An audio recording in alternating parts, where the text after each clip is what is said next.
and to the appointments. So what, knowing that we're going to be kind of talking about that, is there any questions that pop up that you want to make sure that we cover today? Probably a hard question. Not knowing, right? Like, that's why I'm here. Right. I just want to make sure if there's any off the top of your head, let me know. Or if, of course, as we're going, let me know if we, hit something that you have a question. So we're working in the transaction phase right now. So you've been working on lead generation and getting your clients, getting your lead follow-ups, contacting people. So today we're covering, again, win a buyer. So how to secure the buyer, how to get them in for an appointment, what to cover in your appointment, and what your next steps are going to look like. So again, we've just been doing lead gen, lead follow-up, transaction. Have you guys had any questions or anything pop up during lead gen or lead follow-up that you want to ask? Or a specific problem that you've run into? So for you with lead follow-up, I know there's a couple different, things going on in my head of how often to do things. What have you found for yourself that works as far as following up with leads? Like how often? How often on that, if they're an A buyer, so you guys have talked a little bit about that, if they're ready, willing, and able right now. Okay, so okay. Yeah, so an A buyer is someone who's willing and able to buy right now, and those ones you're going to do daily. You're going to find out what their needs are, specifically what they're looking for, and you're going to contact them daily. So, absolutely. Hey, I found this. Hey, do you want to go look at this? And just kind of consistently with them. If someone tells you that they want to buy a house in 3 months, you're going to follow up. Hey, how are you? You're going to contact them within a month and a half. Okay. So I've found, just from my experience, if they tell me 3 months, it's always half of what they're saying. Okay. Because once they get it in their head that they're moving or they're buying something, they start processing that. And they're going to jump ahead and do that. So those ones you're going to want to follow up with them, and then do like weekly, bi-weekly, just kind of a quick outreach. Hey, here's where we're at. Here's what you mentioned. I want to make sure I don't drop the ball, and I want to make sure you're getting the information that you want. And then definitely put them in command. So you're getting reminders in the morning on what to do. When you first started, what was like the best way for you to get going? Yeah. Best way for me. So, best way, like now I get a lot where I've been in so long, like referrals, yeah, repeat referrals and stuff. When I first started, I had a super small database. So, I had 25 people. And that's pushing it probably by 4 or 5. So it's a super, super small database. So I did have one person who was talking about, hey, I would like to buy a rental property if you can find something. So that was my one and only lead source, right? And so I started just looking around. I focused around the college, and I started previewing houses around the college to see what was available, kind of in their price range. And by previewing the properties, I found out, what was a good property, price-wise, what was good, what the condition of them was. So about the 3rd week, I found one that was an amazing house. Like, it was underpriced, it was in good shape. So then I'm super excited. I'm like, oh my gosh. So I called him, and then I called my other 25 people. Hey, I found this great property. It's an investment property. Here's why it's fantastic. And a different person was interested. They're like, hey, I'm interested, but don't tell anybody I invest. Okay. So we went and looked at it, and he liked it, put an offer in on it. So I immediately responded to everybody else. Hey, thanks for letting me share. I have a buyer for it. We're under contract. We're moving forward. So then all of those people knew that, oh, she was doing real estate. She found something good. It must have been good because somebody else jumped on it. And then that was the first kind of step forward. And then I just kind of kept repeating that process. So then everyone immediately kind of got out of their head, oh, she's brand new, she might not be good. And then just started, that way. And then sign calls and following up, open houses and following up with people that way, so. And then that just kind of, hey, how are you? Good. So just kind of, reiterated and solidified that type. And I would say on open houses too, if you do open houses for someone, one of my favorite things is if there's someone like you're door knocking around the neighborhood, you're gonna want to do that to, of course, advertise the open house that's coming up on Saturday. The one thing that I would love to do and I would recommend doing is asking them, because as a neighbor, they're like, okay, yeah, I'll come see the open house, whatever.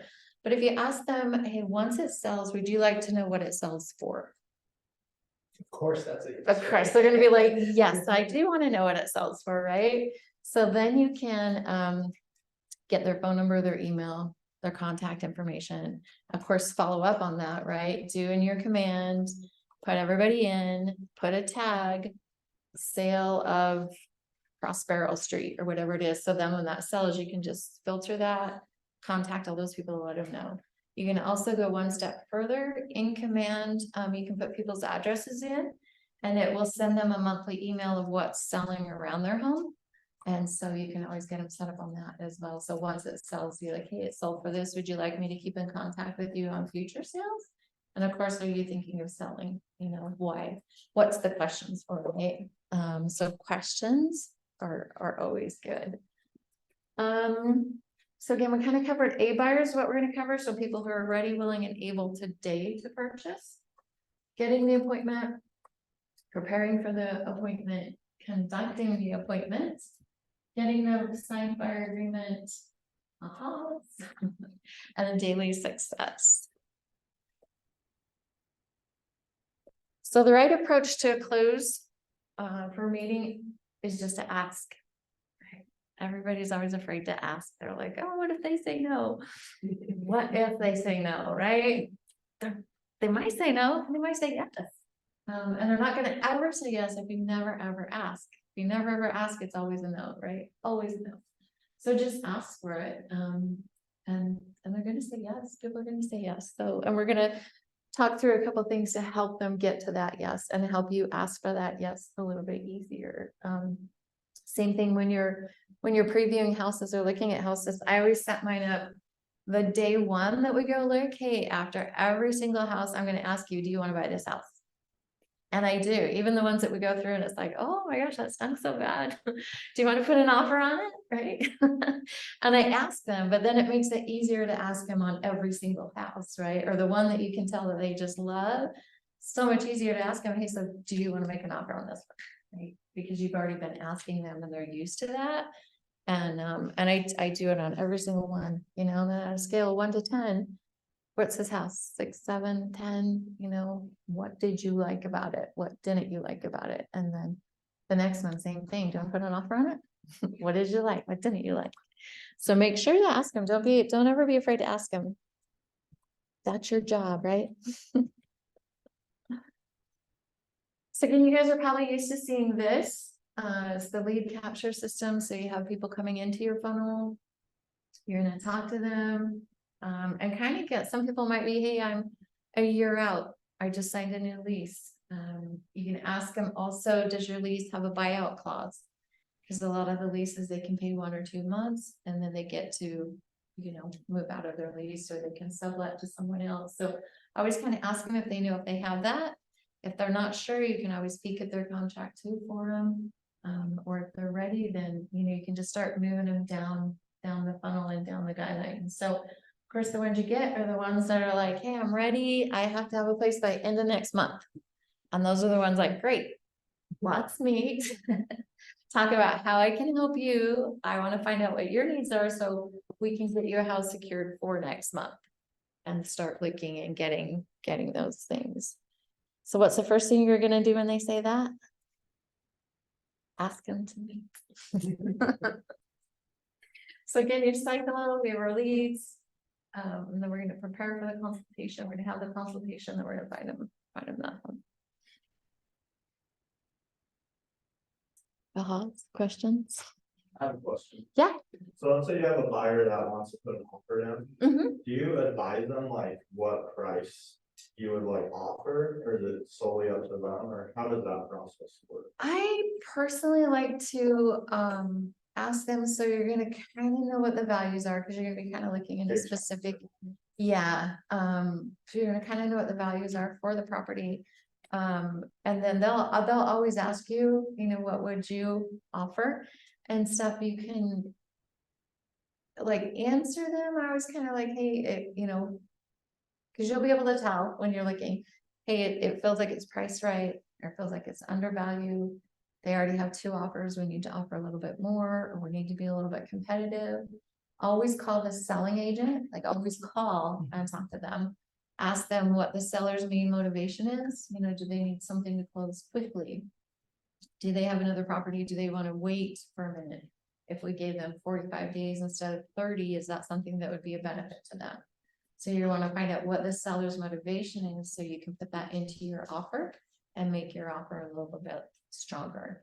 And then I always just go over those numbers with the buyer, and then I have them tell me what they want to offer. So. Corbin, do you have any questions?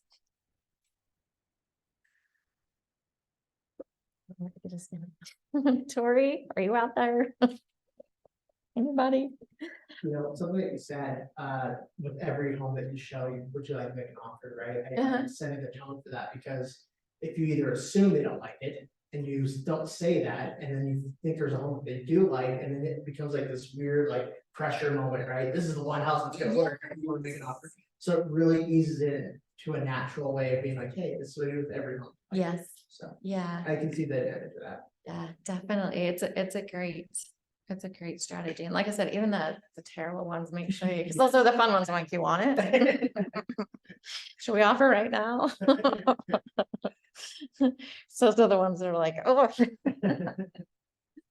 So yeah, responding to the leads right away. So again, if somebody's like, hey, I need something by the end of the month, you know, my lease is up, I have to get something at the end of the month, or my mom's kicking me out of the basement, whatever.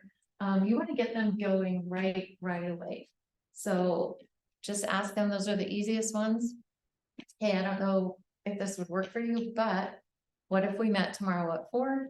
Went over what your criteria is, how I can help you, and then we can get moving on, getting you your next, you know, your next house. Yeah, all of their information, of course, right? Their tags, their emails, everything you need to get them going. You're going to create an opportunity in command. And then that kind of steps you through the process again, too. Like, what are they looking for? It will send you reminders. So you don't forget, because if you start getting busy with a lot of people, people slide through, which sounds ridiculous, but it happens. Determine again their motivation. When do they want to be? How soon do they want to be? Who else is involved in that purchase? Is it just them? Is it them and a spouse? Is it them and a parent? Is it them and a child? Like, who is involved in that process? So you can make sure that you talk to that person as well, and make sure that they're on the same page.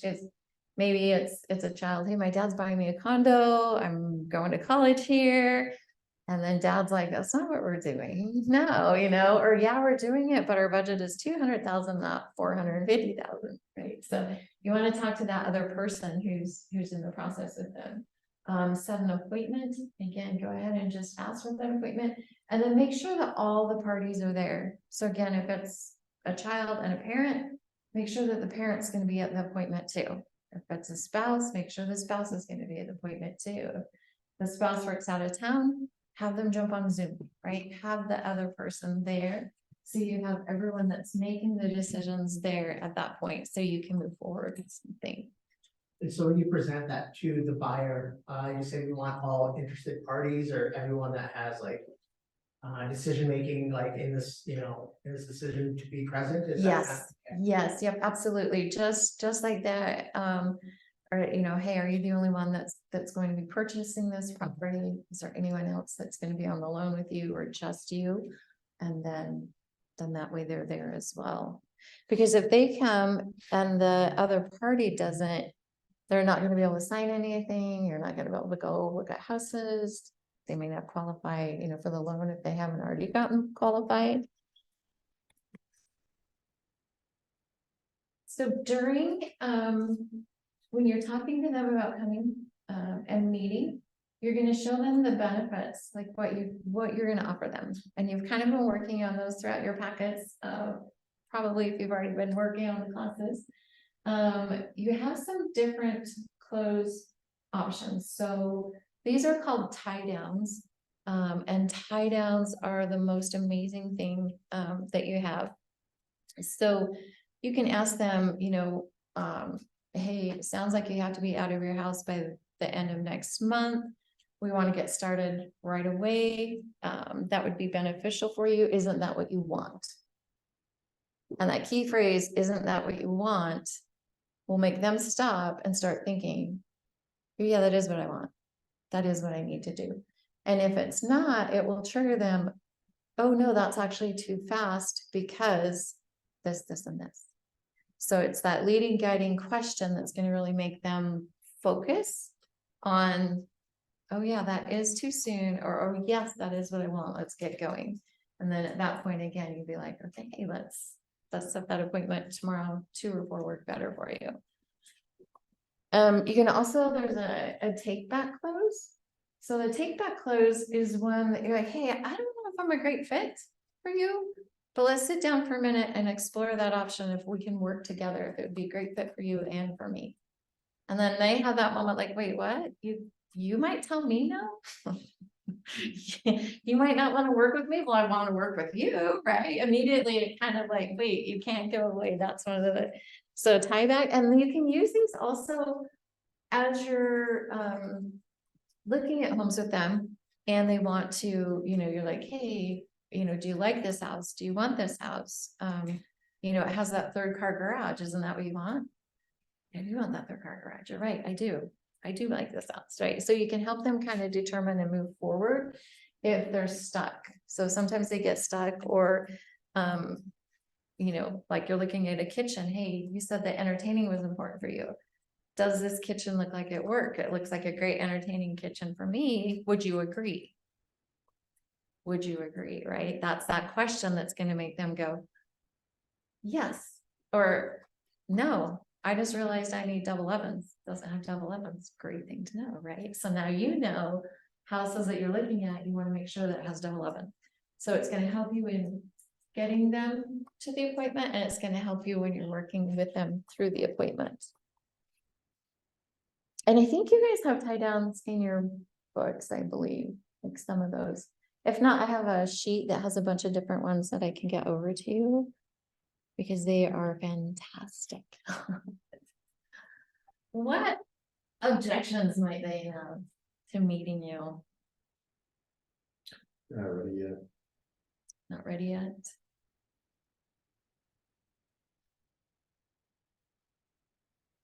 They have another realtor. It's always a problem. They're not ready yet. What's a question that you can ask them? I think from what you said previously, asking, kind of a time frame, timeline of when will you be ready? I don't know if there's a more tactful way to say that, but, would you say, would you be ready in 3 months? Something where you get like. Yes, Versus yeah. like an open-ended, Absolutely, Yeah. yeah. He just asked them, hey, if you're not quite ready yet today, I understand what steps would we need to take so you felt comfortable moving forward. There you go, yeah. Something like that, and it might be, oh, well, my dad's not home, he's buying it from me. Yeah. Like, great, when is your dad gonna be home? Or, hey, I don't know if I qualify. A lot of times they're gonna be hesitant because they haven't taken that step. And a lot of times they're just afraid to. Oh, I don't think my credit's good. And if they actually take that step, they know for sure. If they don't take that step, it's still a possibility, right? And so getting them to take that step is key. Just be like, hey, I have a great lender. There are a couple of great lenders. I can have one call you and let's just find out where you're at. Maybe you are ready. Maybe you're not. If you're not, then we know the things you need to work on to get you ready. And it might take a month. It might take 6 months to get you ready. It might take a year. I'm still going to be here ready to help you when you're ready. So you're going to help them with any of their questions or their objections, because if they're objecting, it's just because they have questions. They don't know what the process is. And so our job is to help them with that process. Like, what do the steps look like? And some of them are just scary. Like, I don't know what I'm supposed to do. Great, I do. I know what you're supposed to do. Let's meet tomorrow at 2. And we'll go over the steps. I have a packet and we're just gonna go over step by step so you have a better understanding of what we're going to be doing and you can feel more comfortable. And then during that process, if you have more questions, we'll go over those questions too.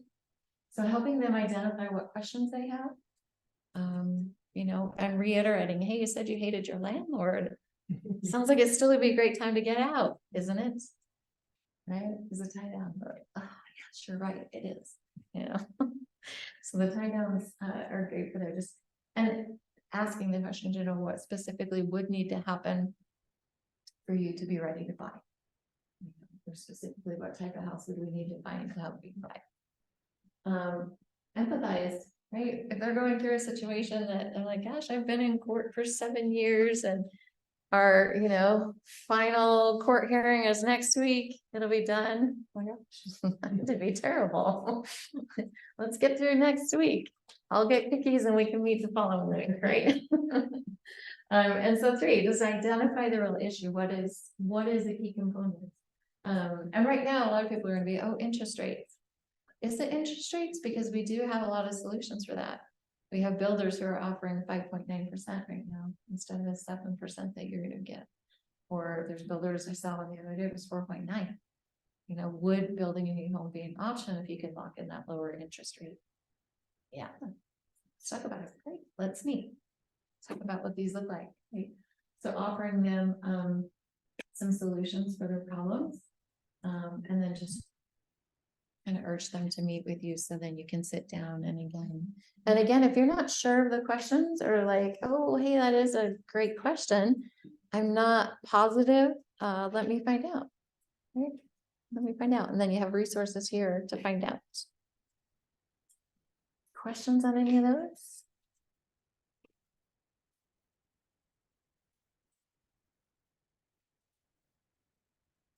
Any ahas on any of those? I think I heard. Yeah. So the biggest objection that I keep getting is just no response. Yeah. Like I see people respond, but, and I'm kind of, like, when I get a response, then I can have a conversation. Mhm. Most of the people, like I'm doing 2 or 3 open houses every week. So I'm getting contacts, but none of them are responding to messages. Afterwards, so the people who are coming in. Yeah. Those are hard. Those ones you could do, oh gosh, what is the best one for that? There's one that it's like a takeaway. You know, hey, I have limited time available to help, you know, qualified, ready people. And it doesn't sound like you're ready. Is that right? And then the withdraw again could be something that might actually have them be like, oh, okay, wait. Okay, Because any response is better than no response. Yeah, yeah. it really is, yeah. Yeah, and sometimes it's funny because people like that they ignore you. And then suddenly they're like, hey, let's go right now. And it's so frustrating because it's like just a response, right? Just say yes and no, not yet. Give me 6 months, like just something. That's sort of been my approach to this. That got like a contact schedule. Yeah, And just keep slowly spreading out a little. As long as they're yes, not telling you not to contact them, they'll just keep. yeah. Do you have their address by chance? Some Because an address. yeah, you could set them up on the neighborhood nurture in command, and then you just be like, hey, I'm gonna set you up on this neighborhood nurture so you can watch and see what's selling in your neighborhood. I'm gonna continue to follow up with you. If you have any questions, let me know. On their contact, you're gonna be able to see if they view it or how often they're viewing it. So then if when you send it out and you see that on there, you know, oh, hey, they looked at it. Maybe it's time to reach out. Right? Yeah. And then, not that you're tracking them, but then you can kind of see if they're looking at it or if they're, you know, and then if suddenly they start or send them your app you know, hey, if you ever want to look at houses, look at this. If you have a question, let me know. And then that way, again, you can kind of see if there's suddenly kind of activity going on, then you know it's a great time to make sure that you reach out to them. And then just the consistent, you know, once a month, hey, here's what's happening. Or even in the same area that you did the open house, pull up some others that are similar to the one that you held and send them those. Hey, I don't know if you'd be interested, but this house just came on the market. Would you like to go take a look at it? And then that could kind of, you know, I found this is helpful for other people when I send information like this. And then they're like, oh, everybody else is doing it. I want to do Okay. it. Thoughts, I tried that. Okay, so preparing for the buyer consultation. So they said yes, they're gonna come in tomorrow at 2. You're just gonna confirm with them, hey, you know, I'm getting ready for our appointment tomorrow at 2. What are some things that you wanna make sure that we cover? I wanna make sure that this time is valuable for you as well as for me. What can we cover? Confirm with them where you're meeting. So is it here? Is it in the conference room? You know, hey, we're in the Gary Keller conference room tomorrow at 2. Looking forward to meeting you. Or if you're meeting at a coffee house or a title company or whatever, confirm that appointment with them. Again, ensure all decision makers are there. Make sure everybody's there one way, shape, or form. So spouses, whoever, sometimes siblings buy, or if it's an investor that's buying, are all of their parties there? Make sure everybody's there. So I know sometimes it could be people that aren't even part of the agreement, like a friend or something. Yes. And I know, like, I got a situation where you had someone completely sold and like their friend then comes like the next day to be like, oh, trying to like. Yeah. And I mean, have you experienced that as well? Absolutely, Okay. absolutely. So what do you do like in those situations with your experience? On those ones, I run into a lot of times with spouses. One spouse will want to go look at homes and the other spouse can't make it because of work or they're out of town or whatnot. And those are super hard because the spouse that you're with looking gets to see all 7 houses and then you find the one. Then the other person comes and they see the one and they pick it apart. It's like this. It's like, you haven't seen the other 7. This is the best one, right? And in those instances, I always make sure like, hey, if there's someone else that's going to be making the decisions with you, we need to set up a time that they can come see the properties with us, right? Or are they okay with you making the sole decision on it? You know, and then just explain that, hey, sometimes we find that one person sees everything, other person doesn't get to see everything. And then it causes conflict when we do find something and we want to alleviate that. So would it be possible to have everybody there when we go look at it? So, or if they can't, if they just physically can't, they're working in North Carolina, you know, get them on a call as you're walking through the house, you know, and stuff. So yeah, something like that. And then that way they're not missing out on all the key things that they need to do. You're going to complete your buyer guide and you might be working on that right now if you haven't already. And that is your step-by-step guide that you're going to sit down with them and present to them. And then that's super helpful because it keeps you on track and it keeps them on track and you don't forget to explain something. So then you're not going back like, oh, hey, I forgot to tell you this. Oh, hey, I forgot about this. Or they're not asking you questions that, like, oh yeah, that's right. Prepare the meeting space. So if they're bringing even small children, I don't know, bring toys. I don't think we have any out there, so whatnot, but wipe off the tables, have all of your presentation stuff ready. We're gonna do slideshow, have all that up and ready when they get there. And then review the lead sheet. So who is it? Why am I talking to them? What are their needs? What are their, you know, nothing's worse than sitting down with somebody going, hey, so we're ready to look at condos, right? Like, no, we're looking at a house with a swimming pool, I thought, right? So you want to make sure that you know who you're talking to and why you're talking to them. So again, you're just prepared and ready. The value proposition. So you're gonna go over the needs analysis and there's questions in command. Molly and them can help you too. There's The needs analysis, there's a huge paperwork. And it's more than just how many bedrooms and bathrooms do you need? Because every agent out there is gonna ask them, how many bedrooms, how many bathrooms? And do you need a garage, right? Those are the three questions that they're always gonna get asked. So the needs analysis dives deeper into specifically what they're looking at. Do you entertain? Do you need a big yard? Do you have pets? What do you want your house to say about you when someone drives up? You know, everybody kind of has like their thing. Oh, I want it to be cozy. Oh, I want it to be, bam, look at me, right? So you're gonna ask them some of those questions. They're gonna feel very heard. You're gonna understand them better, so you can help them better. And then they're gonna be able to convey to you. And then if you're looking at houses, you're not finding anything, you're like, hey, let's go back over when we initially met, we talked about this, this, and this. Are these still your criteria? Has that changed? You know, do you want to add something? Do you want to change something? Do we need to open our perimeters? And then that gives you a little more content of what they're looking for, so you can help them a little bit better. Make sure to find out if they're pre-qualified. If they're not, get them pre-qualified before you ever go look at anything like that. It helps them know also what they can qualify for, payment wise, what they're going to be paying. Sometimes you qualify for more, you're not comfortable with the payment. And so you want to make sure that you stay with what they're comfortable for.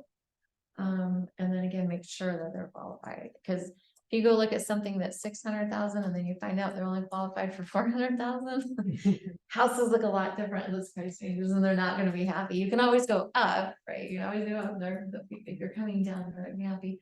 Neighborhood information, is a specific neighborhood important, and why? You know, is it close to work? Does it have more parks? Do they have pets? There's a dog park nearby. It's close to mountain biking and they want something, you know, what are their neighborhood requirements that they want? And then the home search, go over how you're gonna look for homes.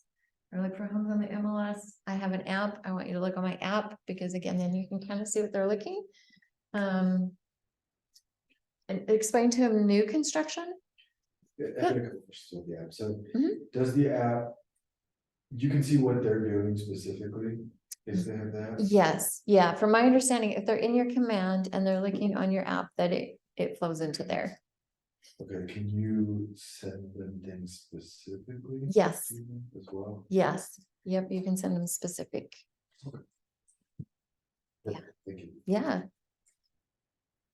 Home searches, so you want to talk to them about new construction as well. And tell them, hey, if you want to look at new construction, here's what we're gonna do. New construction appointments take longer. Let's schedule a Saturday and we're gonna go to a couple. Don't ever go into a new construction without me. I wanna be, you know, you have to be there with them on most of the builders. So let them know, if you wanna look at new construction, we're gonna do that separate on a different day than a day that we're looking at houses. So again, they know what to expect. Let them know if you're driving around and you see a house, write down the house address and the house street, and then send it to me and I'll get the information for you. I get pictures all the time. If I don't tell someone that, a picture of a house, I want to look at this one. Great.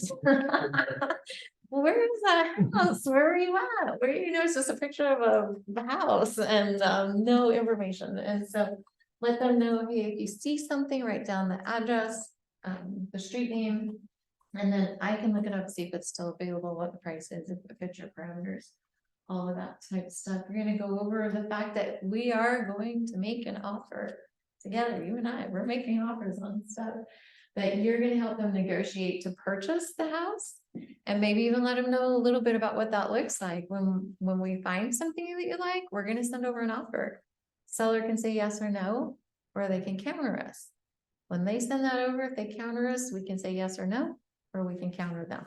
So let them know that you're gonna help them through that process, whatever that looks like. And again, you let them know I'm gonna call the seller, find out what their needs and wants are.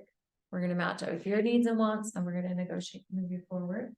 Vendor coordination, so you're gonna help them with the inspections. So no, we're doing an inspection on your house. Takes around 2 to 3 hours for the inspector to go through the house. We're gonna meet him after, we're gonna go over what he found. We're gonna ask for safety issues. Seller can say yes, no, or counter. We can say yes, no, or counter. But you're gonna help them coordinate all of those with the lender. You're gonna help them coordinate the lender information. So once we get something under contract, I, as your agent, am going to send that to your lender so they can get started on the paperwork. They can get started on your loan so we can close in time. I'm going to send that information to the title company. So the title company can do a search, make sure there's no judgments, liens, anything on the property. And it's free and clear. So again, you're showing your value, proposition. I just typed that in. Oh, no. And I'm like, where's Ritz?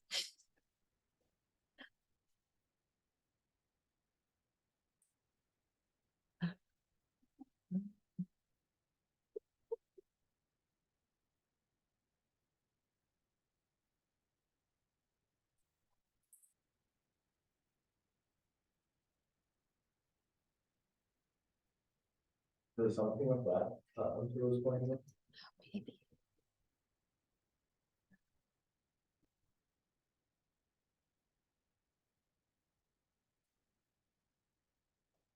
Could be, this is the problem.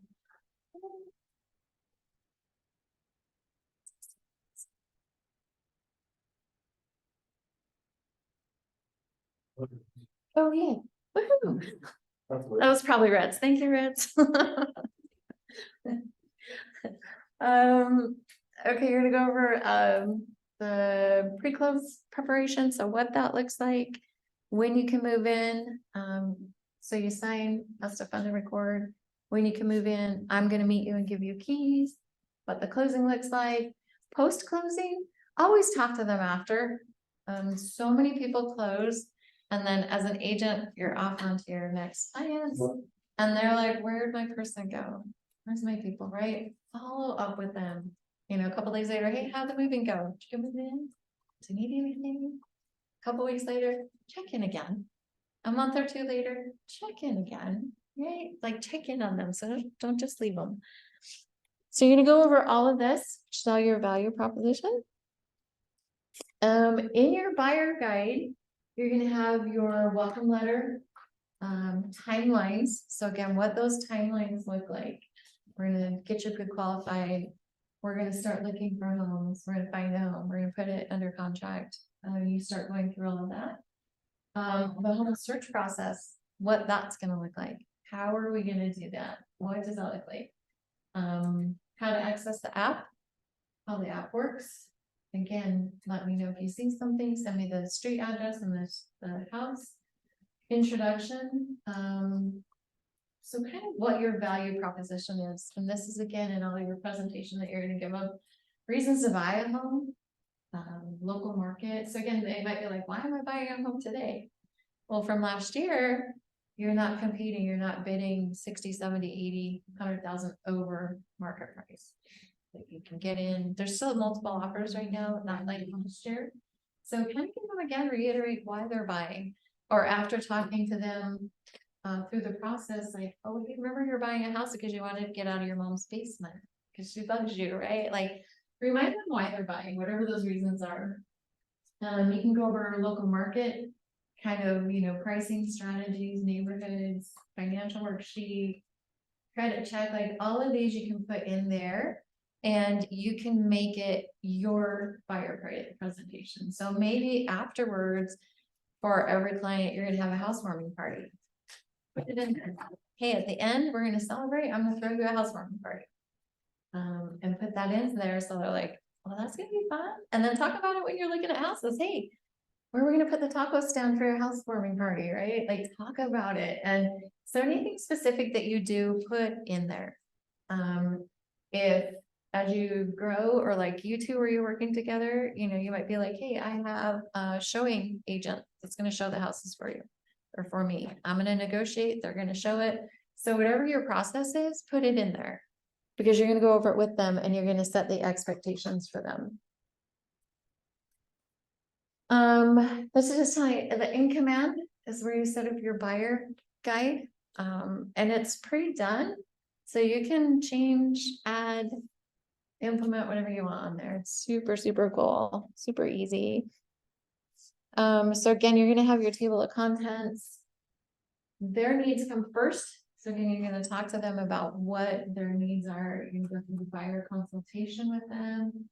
And then remind them again, like why they're buying, what their specific things are that they're doing. Preference. So you want to ask them, what are your expectations of me? How is the best way for me to contact you? Do you want me to text you? Do you want me to email you? Do you want me to give you a phone call? If it's, say husband or wife, do you want joint texts? Or are one of you in meetings all day and you don't want your phone going off every 2 minutes or something? Like, how do you want me to communicate with you? And how often do you want me to communicate with you? Are you both tied up? Or Saturdays the only nights, or Friday nights, or kind of find out what their schedule looks like? And then super important, then let them know how to communicate with you. Like, so do you want them texting you at 10 o'clock at night? Do you want them calling you at 5:30 in the morning on the way to their drive to work? Like, what are your expectations? And let them know, hey, I answer my phone until 8. After 8, I catch the next morning unless it's a dire emergency. But most of those questions I can't get answers for you for until the next day anyway. So let them know kind of what your schedule looks like as well. Do you show houses on Sunday? Do you not show houses on Sunday? Do you need lead time to go show a house? You're like, hey, I need a couple hours before we go see something. Wish list. So again, kind of their buyer guide, what their wants and needs are, who's going to be living in the home. So again, is that a different question than how many bedrooms, how many bathrooms? Who's going to live in the home with you? Do they need stairs? Do they need separate space? Do they need quiet room? What are the non-negotiables? What do you have to have? What can you live without? If you were to name the top 5 non-negotiables, what would they be? Okay, which ones can we fluctuate on? Beyond the 5 needs, what's something else that you would like? And then if you think about your own home needs, everybody's a little bit different, right? Some people are like, I want to pull this side. So other people are like, no, I want to be, I want to pull. Like everybody has their own needs and desires. So find out what theirs are. Do you need it move-in ready? Or are you willing to do some work? And then specify on that, because I've had so many people tell me, oh, I want to fix her upper. But what they really mean is I want to paint and I want to order carpet, right? They don't want to fix her upper. So find out, explain that to me. How much work do you want to do? How much work can you do? And if they're like, oh, my brother's a contractor, my dad's an electrician, great. That helps me know I can get you something a little more rough. But most people, they tell me that and I show them something, they're like, oh, no. So like, well, you said it. So clarify what those, because my idea of a fixer-upper and your idea of a fixer-upper are going to be a little bit different. Okay, so clarify what that means. Again, when people visit your home, what should it say about you? Any specific features? Or again, if they're like, oh, it has to have a fence. Does it have to have a fence when you move in? Or can you have one installed after? Because sometimes people are like, oh yeah, we can do it after. Sometimes it has to be immediate. Or if they're like, hey, I can build it. Okay, on a scale of 1 to 10, what's the likelihood that you're going to follow through on that? Some people are, okay, 4, let's make sure there's one in, right? And then again, if you need to help coordinate vendors to get that done, let them know that you can help them get those people to get that done. Insight neighborhoods, so command can pull up neighborhood specific information. If that's something that's super important, I would just jump on there and play with it and kind of see what it can and can't do. A lot of the neighborhood stuff, you're gonna wanna let them investigate and make sure that it's okay for them. Because, again, that's a very specific thing as far as crime, schools, bus stops, all of that stuff. So make sure they check that out if it's something super, super important to them. So again, the buyer guide, just kind of going through what the steps look like. I always, as I'm working with people, I always tell them, okay, here's what's next. We're gonna go look at homes. Here's what's next. We're gonna make an offer on the property. Here's what's next. They're gonna respond. We're gonna, they're gonna say yes, no, or counter. We're gonna respond, yes, no, counter. Okay, it's under contract. Congratulations, celebrate. Here's what's next. I need your earnest money. And we're gonna get your inspection scheduled. So always prep them with what their next step is gonna be. And they're gonna feel secure and taken care of. So just kind of walk them through this, and then you save this so you can remember and walk through it as well. Home loans, Keller Williams does have their own home loan system. Again, I would just jump on and check that out if that's something, it's a little bit easier than going through. Have different lenders that you like, that you can refer. They may have their own as well. Always ask them if there's somebody they like. I have a couple different ones. Each one's very specific. And as I'm talking to the person, I get a feel for which one they would match better with. And always kind of like, hey, this one, I think it'd be a great fit for you. Here's their number, or I can have them call you. Here's another one that's really good too, if you want to compare and check out and see who you feel more comfortable with. Sometimes it's very specific personalities or needs. I have one that does investments, and he's fantastic. So any of the investors, I'm like, hey, if you don't have one, here's a great one. And then here's a couple others if you want to compare. Do any of the others find out that you? They do actually. You know, they're always like, yes, and they know, I was like, hey, so they want to shop. Yeah, it's always kind of weird, but yeah. Ken, kind of your proposition, so what you're bringing to the table and stuff, and just by some of those detailed questions and questioning, they're gonna know that you're a little bit different. Statistics, if you like statistics, and again, if you don't have any, use the companies, right? Like, there's over 10,000 brokerages out there. We sell 1 out of every 5, right? We have a lot of inner workings and stuff, so just kind of let them know on that. Or even if you want, you're like, hey, I've sold 1 home, right? I'm your guy, all right, because I can give everything to you. So work whatever you have, whatever whatever you want going and work with it. Questions on house? I usually go way too fast. I'm trying to go slow. Anything? I just want to comment that is, yeah, that is very important to tell them what to expect, as you were saying, because like, especially with, the time that they can call you to at one time. Yeah. Like, Crystal, and she couldn't understand what it was well. So I remember, like, if I just step, like I was like a step behind, forward, and explain to them what was going to happen, especially during like inspection time, Yes. this is what we're looking for. And they're not gonna fix everything, but just, the most important things. Yes. But anyway, so yeah, I think it's always very helpful for them and for us. Yes. Because it just, we avoid so much work, repeating the same thing over and over. Sometimes because they didn't have it clear since the beginning, it's just, they get excited and then forget about everything. Yes. But yeah, when we have the buyer's consultation, it helps a lot. Yeah. Yeah, thank you. Like, yeah, it does. If you can be clear, it just helps them, and they're gonna be nervous because they don't do it every day, right? They don't know what to expect, and some are gonna be more nervous, and they're gonna be like, I know what, and others are gonna be like, oh, okay, I remember and stuff. I just had a closing this last week, and the buyers had so much going on with all of their stuff, and they're moving farther away and stuff. But they asked me 7 times, what day does it fund to record? Oh my gosh. This day, just scroll up on your text just a little bit, this day, right? But they get stuff going, they get nervous, they need just the reassurance, which is why we're here, right? We're here to help reassure them. And then definitely let them know the timeframes.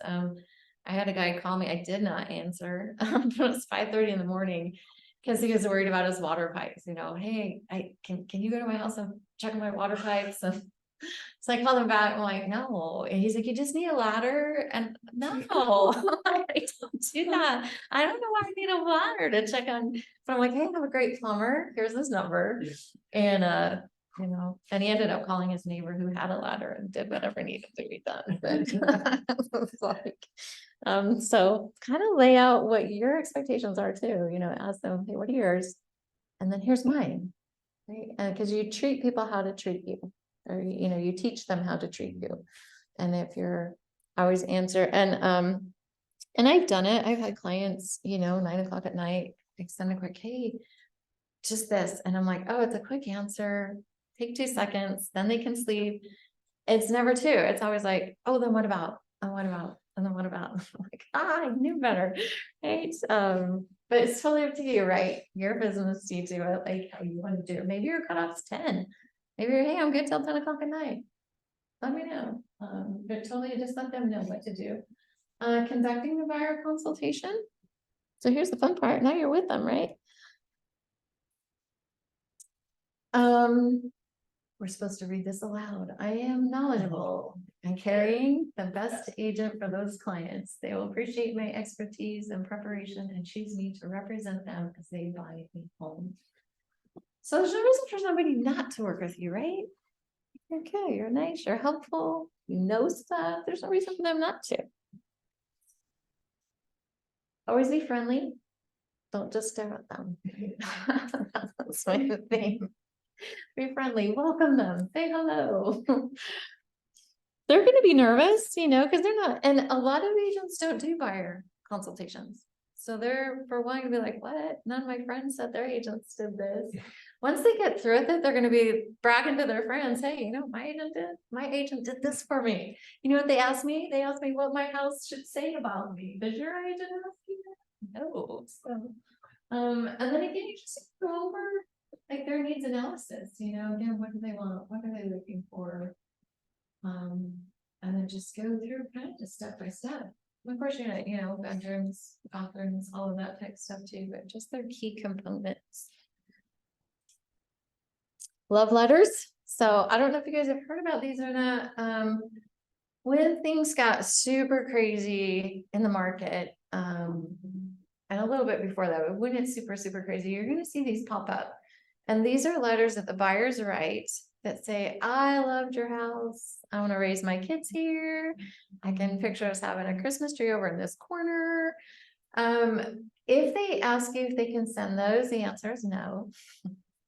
Because they can create a liability issue. And if you have detailed questions, you can talk to Dean about it. But in doing that, what they're hoping is that the seller's going to be like, oh yes, I want another family in there. I raised my family, right?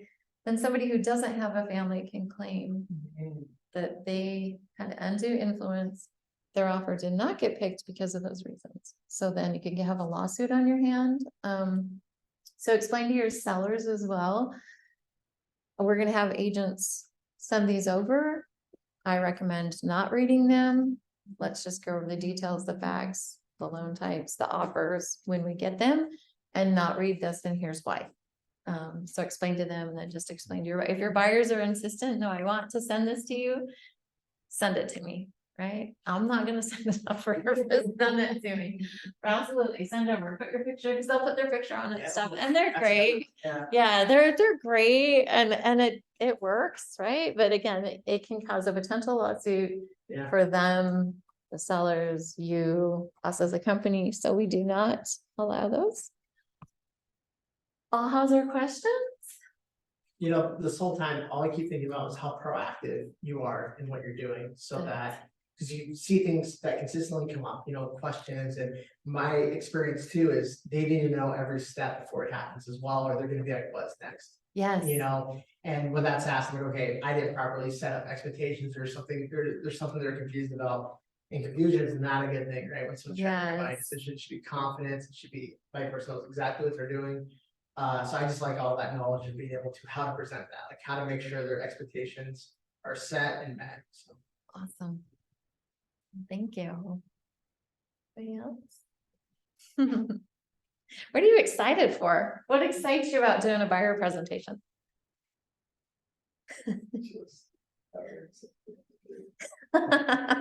Having a buyer. Have a buyer. That is the best. You'll have a lot of people talk about too, if they like or don't like buyers. You know, a lot of people are like, oh, I don't like buyers, they take too much time. I love buyers, especially if you have an A buyer, somebody who's ready and needs something, 2 weeks you're under contract, right? And stuff, so, yeah. They're always excited. Yes, they're always so excited. It's, Sellers are always asking for more. yeah. Yep. So true. Buyers are excited, you know, and stuff. And then, yeah. I wonder if people that are cautious about the buyers and maybe it takes more than 2 weeks aren't properly vetting what's going on. They pick up Yes. Other situations while maybe they're, not doing their homework on the front end. So, Yeah. no, so factor.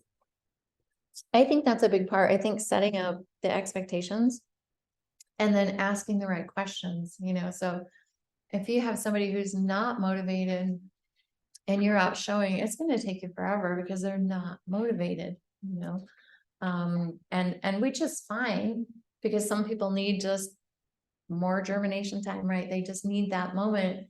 Let them know though, hey, I have buyers who do have to have something by the end of the month. I understand that your timeline's different. And so if they need to see something, they're going to be top priority. And then I can schedule you. Is that okay? Right. And then they're going to be like, either, yeah, that's fine. Or no, I want to be top priority. Well, great. Let's bump up your timeline. Right. Again, like help them discover like, what is their motivation or how can we get them to that point? So getting the signed buyer agreement. It's not much on there. So you're gonna have the contract. So after you're going through the consultation with them and what you're gonna do and what your steps, then here's your hard close. Here's the part so important, right? So at this point, you've established your value. You've let them know how you're gonna help them. You've given them timelines. You've found out their criteria.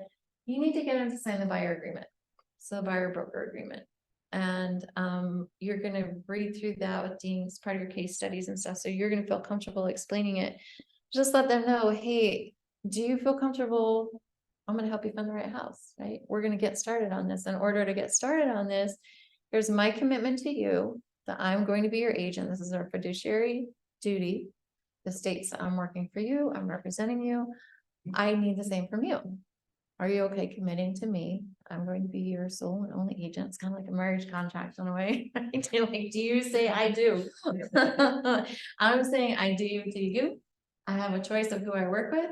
I have a set number of buyers that I can work with at a time that's comfortable for me. I'm saying yes to you. Will you say yes to me? And I just need to know if I'm spending time and I'm doing back end work that you're not going to see. So I'm going to be searching a lot of stuff. I'm going to be looking for a lot of stuff as I'm walking through houses with other people. I'm going to be looking for you at the same time. Because a lot of times I found homes for my buyers that weren't on their list or weren't on there, but because we've been looking and I knew what they were looking for, I found the house. I'm like, this house is perfect for that. Right. And then you take them. So I'm going to be doing work on the backside. I'm going to be following up on stuff. I'm going to be, that's my commitment to you. I just need to know that I'm doing that and you're committed to me as well. So, and then just go through and explain that buyer agreement so they know what they're signing, for how long they're signing it. And then it means that they can't go work with another agent.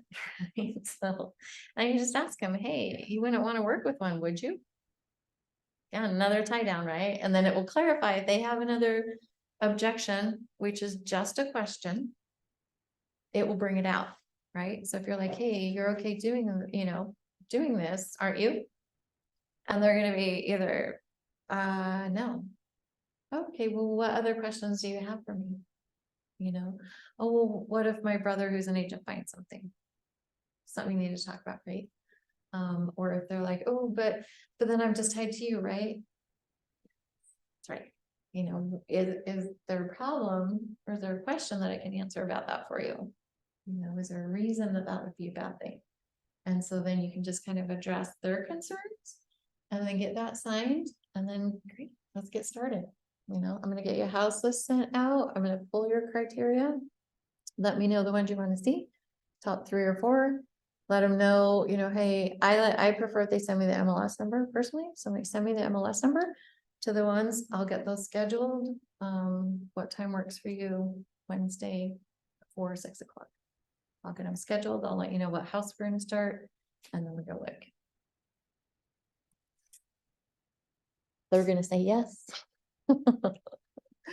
And then at that point, you can, you know, if you haven't already sent them the app, you've talked about it, but then you can get it sent to them, let them know how to work, you know, work it up, searches.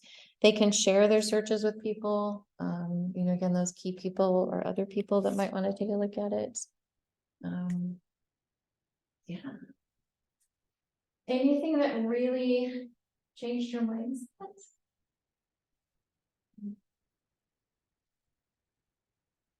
Surprises? Any surprises that you didn't think about or know about?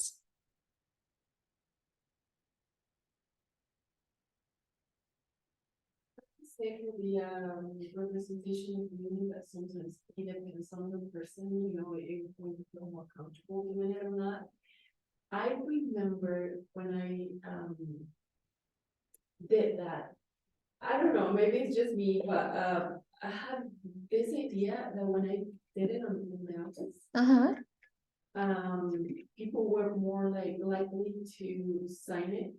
You know, it's just like this professional, we're not in a cafe or anything like that, it's just like, Yeah, this is the office, and it's just like, I had my desk, I remember, and it was just kind of like being across someone, you know, like a doctor or a lawyer or something, like they Yeah. trust me even more. I don't know, like, that's how I was. I would feeling. agree with that, yes. And then I will go like through, you know, this is how it works, usually I get paid this way. Or I won't get paid, you know, like I had this clients once that, the seller was for sale by owner, and he refused to pay commission. So I said, in that case, if that happens, something like that, this is me, right? Mhm. But I said, if that happens, you don't have to pay me, like you don't. Like I will just help you and we're okay. So, but all the agents might ask me to, you know, Yeah. ask me to pay something. So I will go for what I will do for them and stuff like that. Like, for example, I will say about the offers, like in the buyer's presentation, I Uh-huh. will say like, we are in this time that everybody's like offering overpriced, you know, and so when that time comes, we can discuss how you can decide how much to offer and stuff like that. Yeah. Instead of, don't overwhelm right now with this, you know, like there's gonna be time for that. Yes. So but for me, the most important thing was to focus on the representation agreement on the things that I was going to do, and they were like to for me as well. Yeah. What I never learned exactly how to do was how after that they will say like, well, I'm gonna think about it. You know, I say like, what are you Yeah. gonna think about it? Like, this is so clear, right? I didn't know, I still don't know how to, you know, like respond to that objection. But I noticed that being across, you know, with a desk will help me tremendously. With my Yes. confidence probably too, maybe that was a difference. Yes. Not on them, but on me. I don't know. Yeah, and it could be because sometimes our own thoughts control how we present or what we do. And, you know, like you said, maybe just your own thoughts of being in the office and being professional gave you permission yourself to be like, okay, here's what my expectations are, and this is part of my expectations. And you know, and stuff. And then like you said, everybody's different. Like you can, you know, offer different, you know, things like you said, hey, if this happens, then I won't do this, or I do this, or, and so that's the great part too, is that you can do, but I do think being in a professional setting makes it a lot easier for that as well. So, yeah, and then definitely any questions. One thing you said as a trainer, I think can be helpful in a situation, when you said the objection of like, oh man, let me think about it, you know. Is, I don't know, like I said, your experience when that is said, hey, let me think about the odds of them coming and signing it afterwards. I mean, it's probably over it, right? Yes. And so you have, like, this is it. And so I liked when you said that, you're like, what questions do you have? And so you get it back into like a consultative, like, hey, let me ask me questions, this is the best place to ask for it. So if you answer other questions, like now that I answered other questions, you understand this. Like, will you allow me to be your, your representative? Yeah, So just kind of get it back to them. Cause then can get all the objections out too as well. yeah, or I sense some hesitancy. Yeah. What haven't I answered that you would need me to answer, to make you feel comfortable saying this? And then again, it's like, oh, okay. Yeah, Like, cause you did want to get into your new house by the end of next month, didn't you? yeah. Okay, yeah. Great. And it's, fine for hesitancy and stuff, so it just address it, cause it just, objections are just questions that haven't been answered. Is all they are, and so it's finding out what those objections are and what those questions are, so you can answer them. And do you set the expectation prior to that meeting, once again, so it's not all pressure, like, hey, this is it. As part of the steps, we're gonna get to the step, then when you select me to represent you, Yes. you frame it so they understand that that's gonna be asked, so that's gonna be part of it. Yes, Okay. yes, I do. And sometimes too, if it feels uncomfortable, to do that or to ask that, you can also set it up like, hey, also when we meet, it's gonna be super scary, but I'm gonna ask you to work solo with me, right? And they're gonna kind of laugh and be like, oh, you're ready. But it gets it out Yeah, there. it's- yeah. It gets it out there, right? And then at the appointment, you can be like, hey, here's that super scary part. I'm gonna ask you, are you gonna commit to me? Because I'm gonna commit to you. And then they're like, oh, okay, I'm like, oh, okay, yes, or hey, maybe, like that. Oh, I want to, but okay, what's your but? Let's talk about it, right? But what if we don't find something? Or what if it takes longer? Or what if all of a sudden I can't qualify? Then you don't qualify and we quit looking. It's totally fine. And then when you're ready, we start again. I'm still here. I'm not going anywhere. I'm here in a year, I'm here in 5 years, I'm here in 10 years. So it's your time frame. So sometimes it's just their questions or, again, their fears. So it's just finding out what those are. So yeah, so throw it out there. We're like, I'm gonna ask you. It's gonna be scary. I only want you to come into me. And you're gonna say yes. Yeah, any others? Corbin, Tori, you guys still there? I still bad on Zoom because I'm like, I can't see anybody. I feel like they're out in a whole different land. Yeah, whenever I'm on Zoom, it makes me back in college where like you get participation points, right? if Yeah. you're on it. It's just so weird. I was like, I don't even know if you're there anymore. That's so weird. Yeah. And then just your systems, right? Your tools for moving forward. So your conversations, contacts, handwritten notes.